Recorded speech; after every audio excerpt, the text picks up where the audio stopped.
Hey there guys, here Jarrett here, aka Sergeant Siage here, back again here with another video, and today we're going to be going over, you saw the thumbnail here, a fragrance I said in the Aventus sort of like best dupe or dupe battle here, not really a clone war or anything like that, it was just like best dupes on the market that I said I did not like whenever I initially smelt it, and the reason why I am giving it a second chance, or have given it a second chance, is because this was came out like right at the beginning of my getting into fragrances and stuff here. I was only into it for about a month or two before I got my nose on it.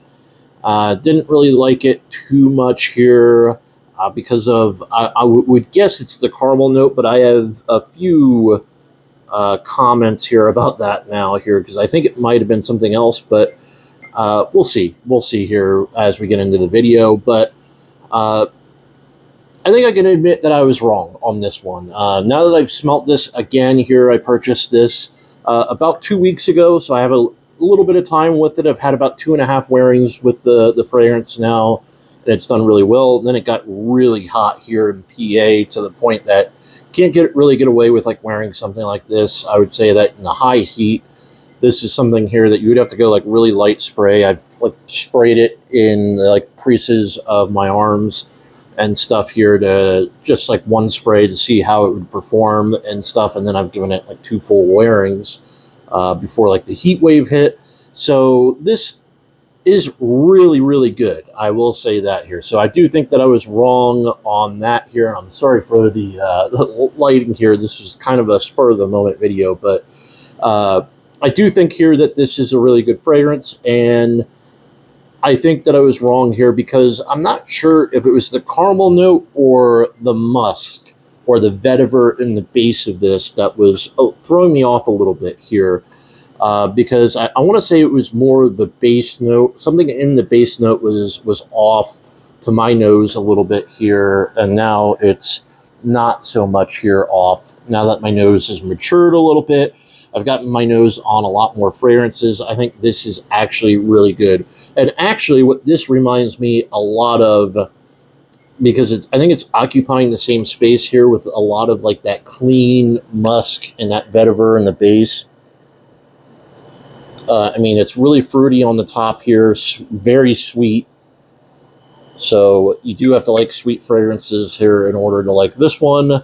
But I think what it reminds me a lot of is one of my favorite absolute dupes of all time. I think these two occupy sort of like the same space, but they're doing two slightly different things. This is more of like a fruity, a much fruitier take on the DNA, where this is a much cleaner take on the DNA, especially in the dry down here. That's the one thing that I will say in here, compared to any other Armaf fragrance that's on the market right now here, is the musk in this is a lot higher end than anything else that you're going to smell from Armaf right now here. The only thing that I really wish that they would do with this fragrance is kind of put it in a 105 ml bottle and sell it for, I got this for $45, $46.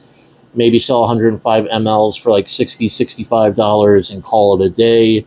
I think they would probably sell like hotcakes here. So that's the one thing that I would like, especially now that this has been out for over a year now. I think it's kind of time to maybe put it in a little bit bigger bottle here, because 55 mLs, it's just a very strange sized bottle here. And I do like the bottle itself. I hate this little, I hate the little tag here because it's not like glued down or anything, so it just flops around and makes a lot of noise here. So that's the one thing that I don't like about it. But other than that, initially I gave this an 8. I wasn't giving it a bad rating at all here, because even though I didn't personally like the fragrance before, I think it's still good enough, and I think it still had enough mass appeal to it that it deserved that. But personally now here that I've gotten my nose on it here, I would probably give this a 9 out of 10. I don't think it's quite the 10 out of 10 because I don't think it has like the mass appeal of something like Afnan's Supremacy Collector's Edition. I think this is a lot more mass appealing. A lot more people are going to like this one. You can get away with kind of wearing this in the high heat because it's a little bit fresher at the top, with a little bit more citruses and fruit, so it's a little bit more volatile at the top, and those base notes, the floral notes, aren't as aggressive or anything like that.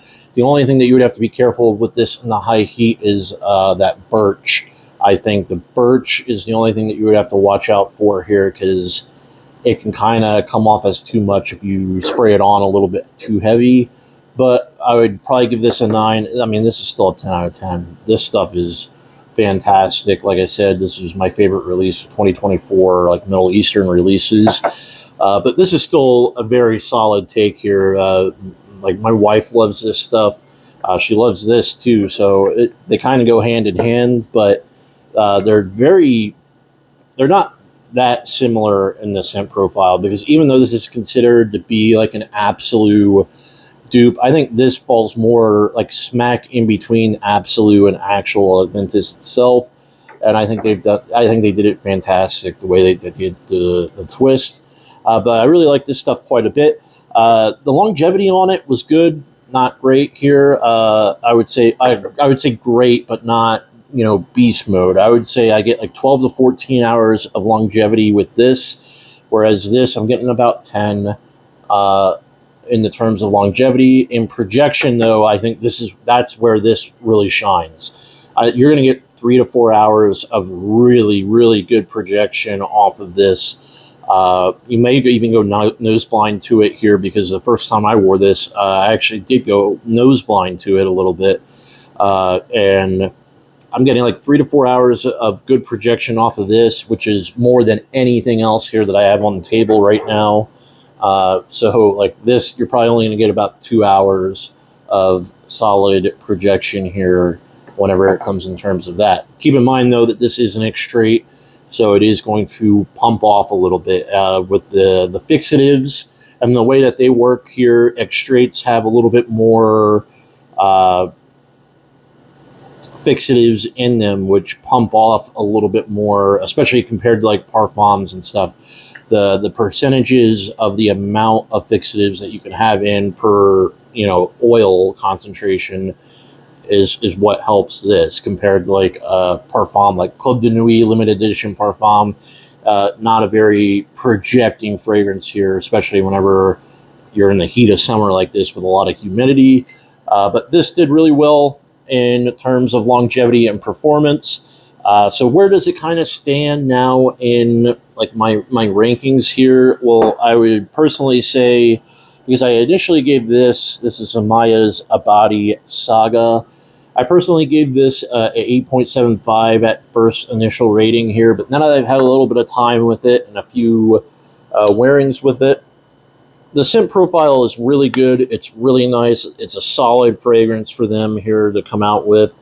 I just kind of think that this doesn't have the longevity to it, though. I think this is like a 6 to 7 hour in terms of longevity, so I think this falls a little bit short. I still think Nitro Intense is one of the most underrated fragrances here of all time. And I mean, this stuff is just super solid. It literally smells like a grilled pineapple with like some boozy notes and some plum in there. And the birch here, that birch is what gives it sort of that grilled leathery, the leather gives it that too, because there's leather in this fragrance, but boozy pineapple, grilled pineapple with like some plum in there is fantastic here, and some cinnamon, some spices. This is probably about 9 hours is what I typically get with this in terms of longevity, so it probably falls like right here. And then you have Atrelia's Absolute Noir. The scent profile on this is also just fantastic. You kind of go into the mids and the base a little bit quicker with this one here, but those mids and the bases and that watermelon note that gives this a twist is also fantastic. This is personally like my favorite take on like the Absolute DNA for me personally. So it's like my most worn fragrance. Like, I've only had this a few months, like 4 months, and I'm already down here. And keep in mind, like, I have a lot of fragrances for being new.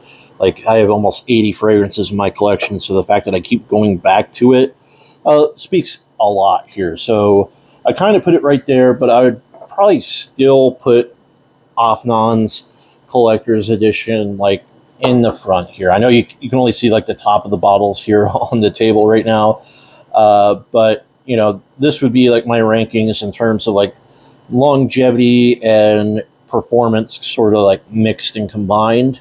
I would probably rank it like this. In terms of like personal preference, I would probably say that Australia goes up here, and I would probably be comfortable with ranking like this the best, second, third, fourth, and fifth in terms of the rankings there. You could probably interchange these two, I would say here, but I would say that because of the mass appeal of this, I'm going to find myself probably wearing this a little bit more than I wear Precieux. So Precieux is probably more for like special occasions. I could see myself wearing this to like, let's say like a wedding or something like that. So yeah, that's kind of where I stand there with that. But anyways, before I make this video too long here, I don't want to make it too long here. Really like it. Clean. The pear note in here also gives this a nice little twist here too. So yeah, I really like it a lot. I'm going to give it a 9 out of 10. I'm going to bump it up here, and I'm going to admit here I was wrong. And I think this is a very solid fragrance for the price here. And if you need like something that for like a special occasion wear, or if you want something for like the spring, fall, and winter time, you can get away with it in the summer too, just not on the super hot days. I probably would suggest something else for the super hot days on that note here. But that's going to wrap it up for the video here. I'll see you guys in the next one. Peace.